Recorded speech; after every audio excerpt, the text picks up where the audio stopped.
കുഞ്ഞൊട്ടകം ആദ്യമായിട്ടാണ് മണൽപ്പരപ്പിലേക്ക് ഭാരവുമായി ഇറങ്ങുന്നത്. ഈ മണലാരണ്യത്തിൻ്റെ അനന്തത കണ്ട് വിസ്മയിച്ച് ഭയന്ന് കുഞ്ഞൊട്ടകം ഒരു നിമിഷം ചിന്തിച്ചുപോയി, തനിക്ക് എത്ര നേരം മുമ്പോട്ട് നടക്കാൻ കഴിയും. കൂടെ ഉണ്ടായിരുന്ന അമ്മയോട് പറഞ്ഞു, തനിക്ക് ആകെ തലകറങ്ങുന്നു, ഒരു ചുവട് പോലും മുമ്പോട്ട് വെക്കാൻ കഴിയുമെന്ന് തോന്നുന്നില്ല. അമ്മ പറഞ്ഞു, നീ ഇനി മുമ്പോട്ട് നോക്കണ്ട, ഭാരവും വലിച്ച് ഞാൻ മുമ്പോട്ട് പോകുമ്പോൾ എൻ്റെ ഓരോ ചുവടുകളും മുമ്പോട്ട് വെക്കുന്നത് നോക്കി നീ ഓരോ ചുവടായി മുമ്പോട്ട് വെക്കുക. എപ്പോൾ നിനക്ക് തളരുന്നു എന്ന് തോന്നുന്നോ അവിടെ നിനക്ക് യാത്ര അവസാനിപ്പിക്കാം. പിന്നെ കുഞ്ഞൊട്ടകം മുമ്പോട്ട് നോക്കിയില്ല, അമ്മയുടെ കാലുകൾ മാത്രം നോക്കി ഓരോ ചുവടും മുമ്പോട്ട് വയ്ക്കാൻ തുടങ്ങി. അങ്ങനെ നടന്ന് കുറേ ദൂരം അവൻ സഞ്ചരിച്ചു. പിന്നെ ഒരു മരുപ്പച്ചയിലെത്തി.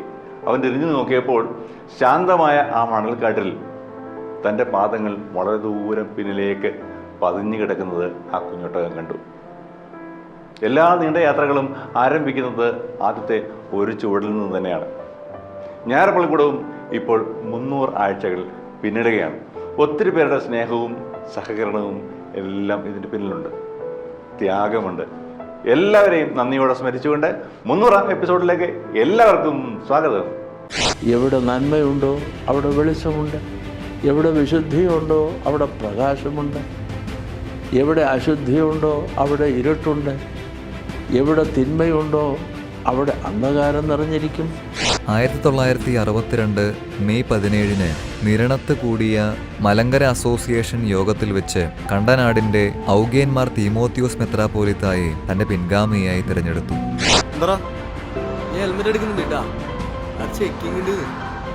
ചെക്കിംഗ് ഇല്ലപ്പോൾ മാത്രം ഹെൽമെറ്റ് വെച്ചാൽ മതി കേട്ടോ.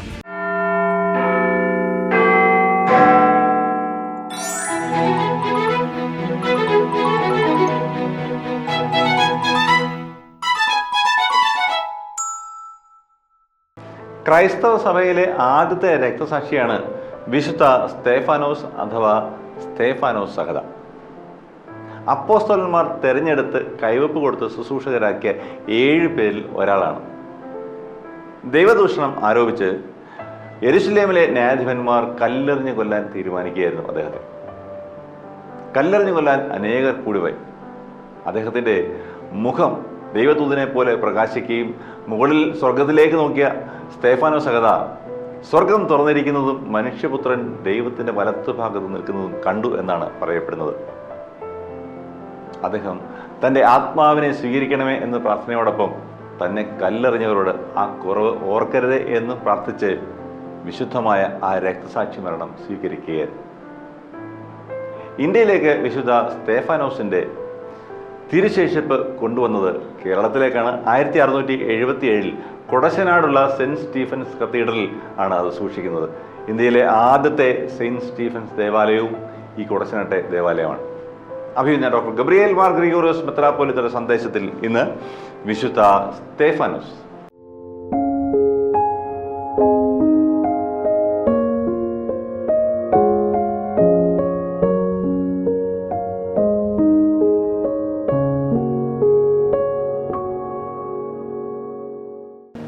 പിതാവിൻ്റെയും പുത്രൻ്റെയും പരിശുദ്ധാത്മാവിൻ്റെയും നാമത്തിൽ തനിക്ക് സ്തുതി. ഞായർപ്പള്ളിക്കൂടത്തിലെ എൻ്റെ കുഞ്ഞു കൂട്ടുകാർക്ക് ക്രിസ്തുയേശുവിൽ സ്നേഹവന്ദനം. പ്രിയപ്പെട്ട മക്കളെ, ഞായർപ്പള്ളിക്കൂടം എന്ന പ്രഭാഷണ പരമ്പര ആരംഭിച്ചിട്ട് ഇത് 300ാം എപ്പിസോഡാണ്. 300ാം എപ്പിസോഡ്. ദൈവനാമത്തിന് സ്തോത്രം ചെയ്യാം. വളരെ ശ്രദ്ധയോടുകൂടെ ശുഷ്കാന്തിയോടുകൂടെ തുടർച്ചയായി ഞായർപ്പള്ളിക്കൂടം പ്രസിദ്ധീകരിക്കുന്നതിൽ ഡോക്ടർ സന്തോഷ്, നമ്മുടെ ചാച്ചൻ സന്തോഷ് നിർവഹിച്ചിട്ടുള്ള സ്തുത്യർഹമായ സേവനം വളരെ വലുതാണെന്ന് ഈ അവസരം നമുക്ക് പ്രത്യേകം ഓർക്കാം. ദൈവത്തോട് നമുക്ക് നന്ദി പറയാം.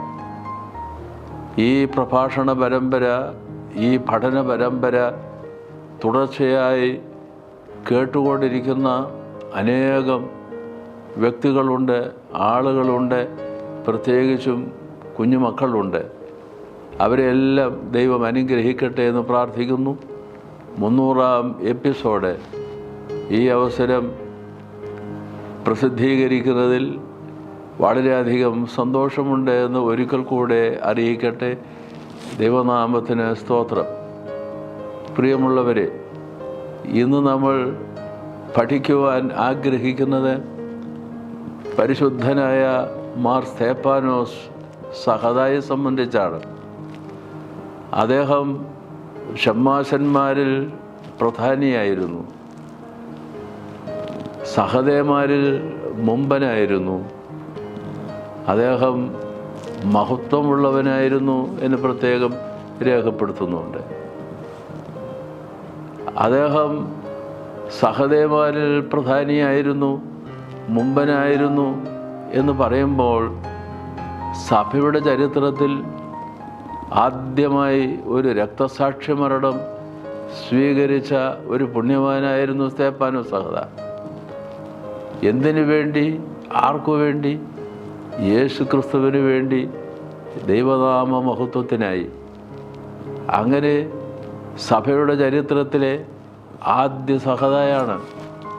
തീർച്ചയായിട്ടും യൂഹാനോൻ മാബ്ദാന രക്തസാക്ഷിത്വം പ്രാപിച്ച ആളായിരുന്നു എന്ന് നമുക്കറിയാം. എന്നാൽ സഭ ആരംഭിച്ച ശേഷം, അതായത് പെന്തിക്കോസ്തി പെരുന്നാളിന് ശേഷം ആദ്യത്തെ സഹദ പെന്തിക്കോസ്തി പെരുന്നാളിലാണല്ലോ സഭയുടെ യഥാർത്ഥമായ ആവിർഭാവം. അതിനുശേഷം യേശു ക്രിസ്തുവിന് വേണ്ടി ദൈവനാമ മഹത്വത്തിനായി മറ്റുള്ളവരാൽ പീഡയേറ്റ്, കല്ലേറ് ഏറ്റ് മരണം സ്വീകരിച്ച, സാക്ഷ്യമരണം പ്രാപിച്ച, മാർട്ടിർഡം പ്രാപിച്ച സഹദ ആയിരുന്നു പരിശുദ്ധനായ സ്തേഫാനോസ് സഹദ. അദ്ദേഹം ഷമ്മാശന്മാരിൽ മുമ്പനായിരുന്നു, ആദ്യ പേരുകാരനായിരുന്നു. അതേപോലെ തന്നെ നമുക്ക് അറിയാവുന്നതുപോലെ അദ്ദേഹം തേജസ്വിയായിരുന്നു, മഹത്വമുള്ളവൻ എന്ന് മലയാളത്തിൽ വിവർത്തനം ചെയ്തിരിക്കുന്നത് നമ്മളുടെ തുബ്ദേനിൽ, 4-ാം തുബ്ദേനിൽ മഹത്വമുള്ളവനായ മാർ സ്തേഫാനോസ് എന്ന് പറഞ്ഞിരിക്കുന്നത് യഥാർത്ഥത്തിൽ തേജസ്വിയായ സ്തേഫാനോസ് എന്ന് പറയേണ്ടതാണ്. ഈ അവസരം ഈ 3 കാര്യങ്ങൾ നമുക്ക് അടിവരയിടാം. ആരായിരുന്നു സ്തേഫാനോസ്? സ്തേഫാനോസ് സഹദാമാരിൽ മുമ്പനായിരുന്നു, രക്തസാക്ഷി മരണം പ്രാപിച്ചായിരുന്നു. സഹദ എന്ന വാക്കിൻ്റെ അർത്ഥം സാക്ഷി എന്നാണ്. യഥാർത്ഥത്തിൽ സാക്ഷ്യ ജീവിതമുള്ള ഒരാളായിരുന്നു സ്തേഫാനോസ് സഹദ എന്ന് പ്രത്യേകമായി അപ്പോസ്തല പ്രവൃത്തികൾ 6-ാം അധ്യായത്തിൽ 3-ാം വാക്യത്തിൽ പ്രത്യേകമായി എടുത്തു പറയുന്നുണ്ട്. 7 ഷമ്മാശന്മാരും സാക്ഷ്യജീവിതം ഉള്ളവരായിരുന്നു. അങ്ങനെ സാക്ഷ്യജീവിതമുള്ള ഒരാളായിരുന്നു സ്തേഫാനോസ് സഹദ. അതേപോലെ തന്നെ സാക്ഷ്യമരണം പ്രാപിച്ച ആളുമായിരുന്നു. സാക്ഷ്യമരണം സാക്ഷ്യജീവിതത്തിൻ്റെ തുടർച്ചയാണ്. സാക്ഷ്യമരണം എന്നെങ്ങനെ സാക്ഷ്യമരണം? രക്തം ചൊരിഞ്ഞ് യേശു ക്രിസ്തുവിന് വേണ്ടി മരണം സ്വീകരിക്കുന്നവരെയാണ് രക്തസാക്ഷികൾ, മാർട്ടിയേഴ്സ് എന്ന് നാം പറയാറുള്ളത്. സാക്ഷ്യജീവിതവും സാക്ഷ്യമരണവും അത് സ്തേഫാനോസ് സഹദയെ സംബന്ധിച്ചിടത്തോളം അക്ഷരാർത്ഥത്തിൽ ശരിയായിരുന്നുവെന്ന് അപ്പോസ്തല പ്രവൃത്തികൾ 6-ാം അധ്യായം വായിക്കുമ്പോൾ നമുക്ക് മനസ്സിലാകും. രണ്ടാമത്, അദ്ദേഹം ഷമ്മാശന്മാരുടെ ഗണത്തിൽ 7 പേരെയാണ് ആദിമസഭ തിരഞ്ഞെടുക്കുന്നത്. അതിനെന്താണ് കാരണം? വിധവമാരുടെ സംരക്ഷണമായിരുന്നു, അവരുടെ ഇടയിലുള്ള ശുശ്രൂഷയായിരുന്നു. അന്നത്തെ കാലത്ത് വിധവമാർ ഏതാണ്ട് അനാഥരായിരുന്നു. ആരും അവരെ നോക്കില്ല. അവർക്ക് വസ്തുവകകളിൽ ഓഹരിയില്ല. പിന്നെ അവർ എങ്ങനെ ജീവിക്കും? അങ്ങനെ ജീവിതം വഴിമുട്ടി നിന്നിരുന്ന വിധവമാരെ പരിരക്ഷിക്കുന്നതിൽ, ഒരു വലിയ ശുശ്രൂഷ നിർവഹിക്കുന്നതിൽ, ആ കാര്യത്തിന് വേണ്ടിയിട്ടാണ് ആദിമസഭ 7 പേരെ തിരഞ്ഞെടുക്കുന്നത്. ആ 7 പേർ ആ ശുശ്രൂഷ നിർവഹിക്കുവാനായി തിരഞ്ഞെടുക്കപ്പെട്ടിരിക്കുന്ന ശമ്മാശന്മാർ, ശുശ്രൂഷകർ. അവരിൽ ആദ്യത്തെ പേര് സ്തേഫാനോസ് സഹതയുടേതായിരുന്നു എന്ന് നമ്മൾ പ്രത്യേകം കാണുന്നുണ്ട്. പ്രിയമുള്ളവരെ, സാക്ഷ്യജീവിതമുള്ള ദൈവമക്കൾ അവരുടെ ജീവിതം പ്രയാസപ്പെടുന്നവരുടെ ഇടയിൽ ശുശ്രൂഷ ചെയ്യുന്നതിലുള്ള ഒരുക്കമുള്ള, സന്നദ്ധതയുള്ള ആളുകളും കൂടെ ആയിരിക്കുമെന്ന പാഠമാണ് സ്തേഫാനോസ് സഹതയുടെ ജീവിതം നമ്മളെ പഠിപ്പിക്കുന്നത്. മൂന്നാമത് പറഞ്ഞിരിക്കുന്ന ഒരു പ്രധാനപ്പെട്ട കാര്യം എന്താ? അവിടെ പറഞ്ഞിരിക്കുകയാണ്, അപ്പോസ്തല പ്രവർത്തികൾ 6-ാം അധ്യായത്തിൽ ഏറ്റവും ഒടുവിലത്തെ വാക്യം, അതായത് 15-ാം വാക്യത്തിൽ പ്രത്യേകം എടുത്തു പറയുന്നുണ്ട്, സ്തേഫാനോസ് സഹതയെ യേശുക്രിസ്തുവിൻ്റെ ശിഷ്യനായി, യേശുക്രിസ്തുവിൻ്റെ ജീവിതം, യേശുക്രിസ്തുവിനെ സ്വീകരിച്ച് അങ്ങനെ നിലകൊണ്ടവനാകൊണ്ട് അവനെ ന്യായാധിപ സംഘത്തിൻ്റെ മുമ്പിലേക്ക് കൊണ്ടുവന്നു. അവൻ എന്താണ് പറയുവാനുള്ളത് എന്ന് കേൾക്കുകയായിരുന്നു. അവനെ സംബന്ധിച്ച് പല ചോദ്യങ്ങളും അവനോട് ചോദിക്കുകയായിരുന്നു. ന്യായവിസ്താരത്തിൽ നിൽക്കുന്ന സ്തേഫാനോസിനെ ആ ന്യായാധിപ സംഘം, വിധിക്കുന്നതിന് വേണ്ടി ഇരിക്കുന്ന സംഘം, അവനെ ഉറ്റുനോക്കി എന്നാണ് പ്രത്യേകം എഴുതിയിരിക്കുന്നത്. ശ്രദ്ധയോടുകൂടെ നോക്കി. എന്താണ് അവൻ ശ്രദ്ധാകേന്ദ്രമായി തീർന്നത്? ഇവിടെ പറയുന്നത്, അവൻ്റെ മുഖം ഒരു ദൈവദൂതൻ്റെ മുഖം പോലെ കണ്ടു. അപ്പോസ്തല പ്രവർത്തികൾ 6-ാം അധ്യായത്തിൽ ഏറ്റവും ഒടുവിലത്തെ വാക്യമാണ് 15-ാം വാക്യം. അവൻ്റെ മുഖം ഒരു ദൈവദൂതൻ്റെ മുഖം പോലെ കണ്ടു. അതിൻ്റെ അടിസ്ഥാനത്തിൽ, അതിൻ്റെ കാരണത്താൽ തന്നെ അവൻ കളങ്കരഹിതനായിരുന്നു, നിഷ്കളങ്കനായിരുന്നു എന്ന് പറഞ്ഞാൽ അതിൻ്റെ അർത്ഥം അവനിൽ ഒട്ടും ഇരുളുണ്ടായിരുന്നില്ല, തിന്മയുണ്ടായിരുന്നില്ല. എവിടെ നന്മയുണ്ടോ അവിടെ വെളിച്ചമുണ്ട്, എവിടെ വിശുദ്ധിയുണ്ടോ അവിടെ പ്രകാശമുണ്ട്, എവിടെ അശുദ്ധിയുണ്ടോ അവിടെ ഇരുട്ടുണ്ട്, എവിടെ തിന്മയുണ്ടോ അവിടെ അന്ധകാരം നിറഞ്ഞിരിക്കും. അപ്പോൾ തിന്മയിൽ നിന്ന് മുക്തനായി, വിശുദ്ധിയിൽ നിറഞ്ഞവനായി അങ്ങനെ ഒരു ജീവിതം നയിച്ചതുകൊണ്ട് അവൻ ദൈവദൂത സമാനനായി മാറുക, ദൈവദൂതനെ പോലെ രൂപാന്തരപ്പെടുന്ന ഒരു ജീവിതത്തിന് ഉടമയായിരുന്നു സ്തേഫാനോസ് സഹത എന്ന് നമ്മൾ പ്രത്യേകം പഠിക്കുന്നു.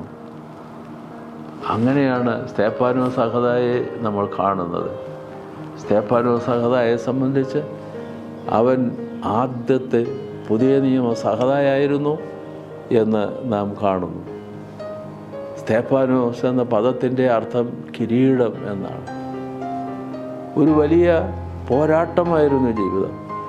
ആ പോരാട്ടത്തിൽ തിന്മയോടുള്ള പോരാട്ടം, തിന്മയോട് ശക്തികളോടുള്ള പോരാട്ടം, ആ പോരാട്ടത്തിൽ അവൻ യേശുക്രിസ്തുവിനോട് ചേർന്ന് നിന്നു. അതുകൊണ്ട് രക്തസാക്ഷി മരണം സ്വീകരിക്കേണ്ടതായി വന്നു. സ്തേഫാനോസ് എന്ന വാക്കിൻ്റെ അർത്ഥം കിരീടം എന്നാണെന്ന് സൂചിപ്പിച്ചല്ലോ. ഈ പോരാട്ട മരണം സ്വീകരിച്ച സ്തേഫാനോസിന് ദൈവം സഹതാമാർക്ക് നൽകുന്ന, പോരാട്ടക്കാർക്ക് നൽകുന്ന വിജയ കിരീടം അവനെ ധരിപ്പിച്ചു. സ്തേഫാനോസ് എന്ന പേരും സ്തേഫാനോസ് നയിച്ച ജീവിതവും അതിൻ്റെ ഫലമായി അവൻ രക്തസാക്ഷിയായി തീർന്നതുകൊണ്ട് അവന് ദൈവം വിജയത്തിൻ്റെ കിരീടം നൽകിയതും ഇതെല്ലാം ഒന്നിച്ചിണങ്ങി വരുന്ന ഒരാളത്വമായിരുന്നു സ്തേഫാനോസ് സഹതായുടെ. കുഞ്ഞുങ്ങളെ, സ്തേഫാനോസ് നമുക്ക് മാതൃകയായി നമ്മുടെ മുമ്പിൽ നിൽക്കുകയാണ്.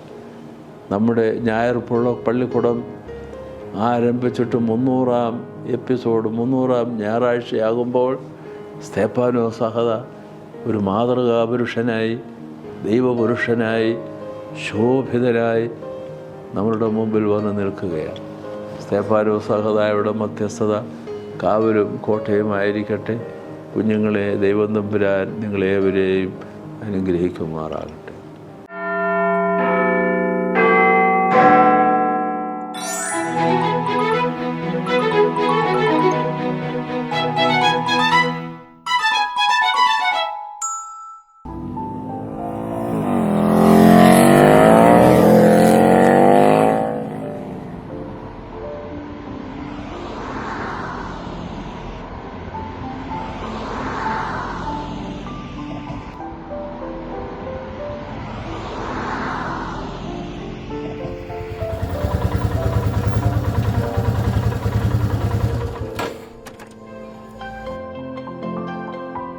ചേട്ടാ, ആ എന്താ ഞാൻ ഹെൽമെറ്റ് എടുക്കുന്നുണ്ട് കേട്ടാ.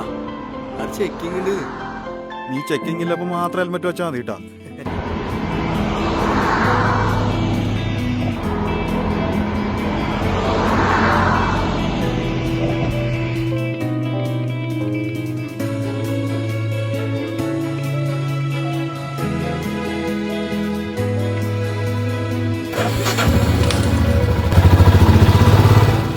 റോഡ് സുരക്ഷാ മാസാചരണത്തിന്റെ ഭാഗമായി നമ്മുടെ ജില്ലയുടെ വിവിധ ഭാഗങ്ങളിൽ നടത്തിയ ചെക്കിങ്ങിൽ കൃത്യമായി നിയമം പാലിച്ചവർക്കും അതുപോലെ വിവിധ മത്സരങ്ങളിൽ വിജയിച്ചവർക്കുമുള്ള സമ്മാനദാന ചടങ്ങാണ് ഇവിടെ നടക്കാൻ പോകുന്നത്. എടാ, എനിക്ക് ഗിഫ്റ്റ് ഒരു ആർട്ടിയോന്റെ റോഡ് നിയമം പാലിച്ചേനി. എന്ത് നിയമം? കൃത്യമായി നിയമം പാലിച്ച ഇരുചക്രവാഹന ഡ്രൈവർമാർക്കുള്ള സമ്മാനദാനം നിർവഹിക്കുന്നതിനായി ബഹുമാനപ്പെട്ട ആർടിഒയെ ക്ഷണിക്കുന്നു. ഫാത്തിമത്ത് മാണിക്കോത്ത്, ദേവിക നീലേശ്വരം,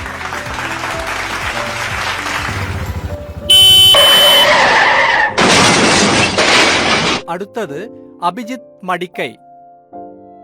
അഭിജിത്ത് മടിക്കൈ, അഭിജിത്ത് എത്തിയിട്ടുണ്ടെങ്കിൽ സ്റ്റേജിലേക്ക് വരണമെന്ന് അഭ്യർത്ഥിക്കുന്നു.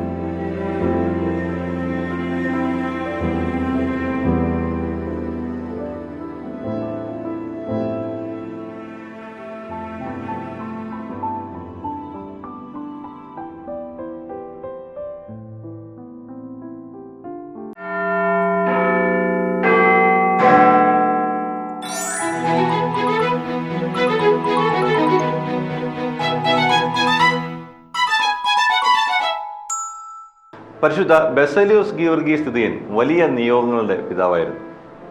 മലങ്കരയുടെ പ്രഖ്യാപിത പരിശുദ്ധന്മാരായ പരുമലമാർ ഗ്രിഗോറിയോസ്, വട്ടശ്ശേരിൽ മാർ ദീവന്യാസ്യൂസ് ഇവരുടെ ശിഷ്യനായിരിക്കുക. പിന്നീട് പരുമലമാർ ഗ്രിഗോറിയോസിനെയും എൽദോമാർ ബസേലിയോസിനെയും ഒക്കെ പരിശുദ്ധന്മാരായി പ്രഖ്യാപിക്കാൻ കഴിയുക. ഇതുകൊണ്ടൊക്കെ തന്നെ ആ പിതാവ് വലിയ നിയോഗങ്ങളുടെ പിതാവായിരുന്നു എന്ന് നിസ്സംശയം നമുക്ക് പറയാൻ കഴിയും. പരിശുദ്ധ ബസേലിയോസ് ഗീവർഗീസ് തിതിയൻ കാതോലിക്ക ബാവ ലഘുപഠനം ഇന്ന് അവസാന ഭാഗം. 1952 പത്തനംതിട്ടയിൽ മലങ്കര സഭയുടെ ആദ്യത്തെ കോളേജായി കാതോലിക്കേറ്റ് കോളേജ് സ്ഥാപിക്കപ്പെട്ടു. 1953 മെയ് 15 മലങ്കര സഭയ്ക്കായി പത്രോസ് മാർ ഒസ്താത്യോസ്, മാത്യൂസ് മാർ ഇവാനിയോസ്, മാത്യൂസ് മാർ അത്താനാസ്യോസ്, ദാനിയേൽ മാർ പീലക്സീനോസ്, മാത്യൂസ് മാർ കൂറിലോസ് എന്നീ മെത്രാപ്പോലിത്തന്മാരെ കൂടി വാഴിച്ചു. 1956 ഒക്ടോബർ 31 എത്യോപ്യൻ ചക്രവർത്തിയായിരുന്ന ഹെയ്ലി സെലാസി ഭാരതം സന്ദർശിക്കുകയും അദ്ദേഹത്തിന് മലങ്കരയിൽ ഊഷ്മളമായ സ്വീകരണം നൽകുകയും ചെയ്തു. 1954 സുപ്രീം കോടതിയിൽ ബാവ തിരുമേനി സമർപ്പിച്ച അപ്പീൽ അനുവദിച്ച് സമുദായ കേസ് കേരള ഹൈക്കോടതിയിൽ വീണ്ടും കേൾക്കുന്നതിന് ഉത്തരവാവുകയും 1956 ഡിസംബർ 31 സമുദായ കേസ് വീണ്ടും ബാവ തിരുമേനിക്ക് പ്രതികൂലമായി വിധിക്കുകയും ചെയ്തു. തുടർന്ന് കേസ് വീണ്ടും സുപ്രീം കോടതിയിലെത്തുകയും 5 ജഡ്ജിമാർ അടങ്ങിയ ഭരണഘടനാ ബെഞ്ചിനു മുമ്പാകെ 1958 ഓഗസ്റ്റ് സെപ്റ്റംബർ മാസങ്ങളിൽ വാദം നടക്കുകയും 1958 സെപ്റ്റംബർ 12 സുപ്രീം കോടതി സമുദായ കേസ് കാതോലിക്ക ഭാഗത്തിന് അനുകൂലമായും മലങ്കര സഭയുടെ പരിപൂർണ സ്വാതന്ത്ര്യം പ്രഖ്യാപിച്ചുകൊണ്ടും വിധി പുറപ്പെടുവിച്ചു. 1958 ബഹുമാനപ്പെട്ട സുപ്രീം കോടതിയുടെ വിധിയെ തുടർന്ന് മലങ്കര സഭയിൽ ശാശ്വതമായ ഒരു സമാധാനം ഉണ്ടാകുവാൻ വേണ്ടി അക്ഷീണം പരിശ്രമിക്കുകയും എതിർ വിഭാഗക്കാരായിരുന്ന യാക്കോബായ വിഭാഗത്തിൻ്റെ അഭ്യർത്ഥനയെ തുടർന്ന് നിരുപാധികമായി സമാധാനമുണ്ടാക്കുവാൻ വേണ്ടിയിട്ട് അദ്ദേഹം ചെയ്ത പ്രവർത്തനങ്ങളും സേവനങ്ങളും ആർക്കും ഒരിക്കലും ചരിത്രത്തിൽ വിസ്മരിക്കുവാൻ സാധിക്കുന്ന കാര്യമല്ല. സമുദായ കേസിൽ വിജയം നേടിയ പരിശുദ്ധ ബാവാ തിരുമേനി എതിരാളികളെ നോവിക്കുന്ന ഒരു വാക്കുപോലും പറഞ്ഞില്ല. സമാധാനത്തിന്റെ വാതിലുകൾ അദ്ദേഹം മലർക്കെ തുറന്നു. അന്നേ വരെ വൃദ്ധൻ പുന്നൂസ് എന്ന് തങ്ങൾ വിളിച്ചാക്ഷേപിച്ചിരുന്ന പരിശുദ്ധ കാതോലിക്ക ബാവാ തിരുമനസിന്റെ മുൻപിൽ അവർ മുട്ടുകൾ മടക്കി അദ്ദേഹത്തിന്റെ കൽപ്പനകൾ കേൾക്കുവാൻ കാത്തിരുന്നു. മാർത്തോമാസ്ലിഹായുടെ ശ്ലൈഹിക സിംഹാസനത്തിൽ വാണരുളുന്ന മോറാൻമാർ ബസേലിയോസ് ഗീവർഗീസ് ദ്വിതീയൻ കാതോലിക്കോസും അന്ത്യോക്യയുടെ യാക്കോബ് തൃതീയൻ പാത്രിയർക്കീസും പരസ്പരം സ്വീകരിച്ചു. പരിശുദ്ധ കാതോലിക്ക ബാവയെയും അദ്ദേഹത്തിന്റെ കൂടെയുള്ള എല്ലാവരെയും നിരുപാധികം സ്വീകരിച്ചുകൊണ്ടുള്ള അന്ത്യോക്യ പാത്രിയർക്കീസിന്റെ കൽപ്പനയും തുടർന്ന് ഭരണഘടനയ്ക്ക് വിധേയമായി പാത്രിയർക്കീസ് ബാവയെയും അനുയായികളെയും സ്വീകരിച്ചുകൊണ്ടുള്ള കാതോലിക്ക ബാവയുടെ കൽപ്പനയും 1958 ഡിസംബർ 16 കോട്ടയം പഴയ സെമിനാരിയിൽ വെച്ച് പരിശുദ്ധ ബാവാ തിരുമേനിയും പാത്രിയർക്കീസിനെ പ്രതിനിധാനം ചെയ്ത് ഏലിയാസ് മാർ യൂലിയോസ് മെത്രാപ്പോലീത്തായും പരസ്പരം കൈമാറിയതോടെ സഭയിൽ സമാധാനം കൈവന്നു. 1962 ഡിസംബർ 16 ഡൽഹിയിൽ സമ്മേളിച്ച അഖില ലോക സഭാ പ്രതിനിധി സമ്മേളനത്തിൽ സംബന്ധിച്ച ശേഷം കോട്ടയത്തെത്തിയ Ethiopia, Armenia, Syria, Greek, Romania, Russia, ഈജിപ്തായ സഭാ മേലധ്യക്ഷന്മാർക്ക് സ്വീകരണമൊരുക്കി. 1962 മെയ് 17 നിരണത്ത് കൂടിയ മലങ്കര അസോസിയേഷൻ യോഗത്തിൽ വെച്ച് കണ്ടനാടിന്റെ ഔഗേന്മാർ തീമോത്തിയോസ് മെത്രാപ്പോലിത്തായെ തന്റെ പിൻഗാമിയായി തിരഞ്ഞെടുത്തു. 1963 ഡിസംബർ 21 അന്ത്യകൽപ്പന പൂർത്തിയാക്കി ഒപ്പുവെച്ചു. ഡിസംബർ 23 ദേവലോകം അരമനയിൽ വെച്ച് കന്തീല ശുശ്രൂഷ നടത്തപ്പെട്ടു. ഈ പരിശുദ്ധ പിതാവ് 1964 ജനുവരി മാസം 3 കാലം ചെയ്ത് സഭയുടെ ആസ്ഥാനമായ ദേവലോകം കാതോലിക്കേറ്റ് അരമനയിൽ കബറടക്കപ്പെട്ടു. പരിശുദ്ധ തിരുമേനിയുടെ ജീവിതം നിങ്ങൾ കൂടുതൽ വായിക്കുകയും പഠിക്കുകയും അതനുസരിച്ച് ജീവിതത്തിൽ വരുത്തേണ്ട മാറ്റങ്ങൾ ഉണ്ടാക്കുവാനും പ്രത്യേകമായിട്ട് ശ്രദ്ധിക്കണം നിങ്ങൾ. നമുക്ക് എഴുന്നേൽക്കാം. എല്ലാവരെയും ദൈവം അനുഗ്രഹിക്കട്ടെ.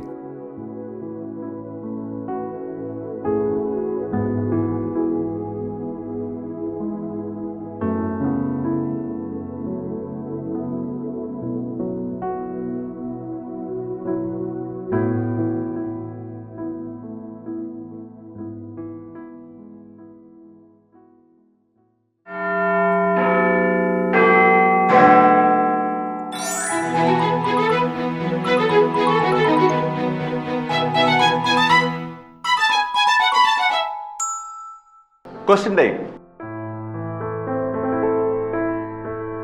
ക്വസ്റ്റ്യൻ ടൈമിൽ ഇന്ന് ആദ്യം കഴിഞ്ഞ ആഴ്ച ചോദ്യം, അതിന്റെ ഉത്തരം. നോഹ പെട്ടകത്തിലായിരിക്കുമ്പോൾ മഴ പെയ്തത് എത്ര ദിവസം? 150 ദിവസം. പ്രിയമുള്ള കൂട്ടുകാരെ, എല്ലാ കൂട്ടുകാരുടെയും ഉത്തരം ശരിയാണെന്ന് അറിയാം. എന്നാൽ ഈ ആഴ്ചത്തെ ചോദ്യം എന്താണെന്ന് നോക്കണ്ടേ? സ്തേഫാനോസ് എന്ന വാക്കിന്റെ അർത്ഥം എന്താണ്? പ്രിയമുള്ള കൂട്ടുകാരെ, എല്ലാ കൂട്ടുകാരും ഇന്ന് തന്നെ നിങ്ങളുടെ ടീം ലീഡേഴ്സിന് ഉത്തരം അയക്കാൻ മറക്കാതിരിക്കുക. ഞായർപ്പള്ളിക്കൂടത്തിന്റെ ഇന്നത്തെ സമയം അവസാനിക്കുകയാണ്. എല്ലാവരുടെയും അഭിപ്രായങ്ങൾ കമന്റ് ബോക്സിൽ രേഖപ്പെടുത്തുക. തിരുവനന്തപുരത്ത് വിളിക്കുന്നവർ 2713-100 എന്ന ഫോൺ നമ്പർ ഓർത്ത് വയ്ക്കുക. ഞായർപ്പള്ളിക്കൂടം എല്ലാ ഞായറാഴ്ചയും ഇന്ത്യൻ സമയം രാവിലെ 7 മണിക്ക് ലൈവാണ്. പിന്നീട് 11:30 OSSI ബോധനം ചാനലിലും OSSIബോധനം.org എന്ന വെബ്സൈറ്റിലും ലഭ്യമാണ്. വൈകിട്ട് 7 മണിക്ക് ഗ്രിഗോറിയൻ ടിവിയിലും ലഭ്യമാണ്. വിവിധ ഫേസ്ബുക്ക് പേജുകളിലും ലഭ്യമാണ്. മുടങ്ങാതെ കാണണം, ഷെയർ ചെയ്യണം, സബ്സ്ക്രൈബ് ചെയ്യണം. അടുത്ത ആഴ്ച കാണാൻ ആഗ്രഹിച്ചുകൊണ്ട് ചാച്ചൻ സന്തോഷ് ബൈ പറയുന്നു. എല്ലാ കൂട്ടുകാരെയും ദൈവം അനുഗ്രഹിക്കും.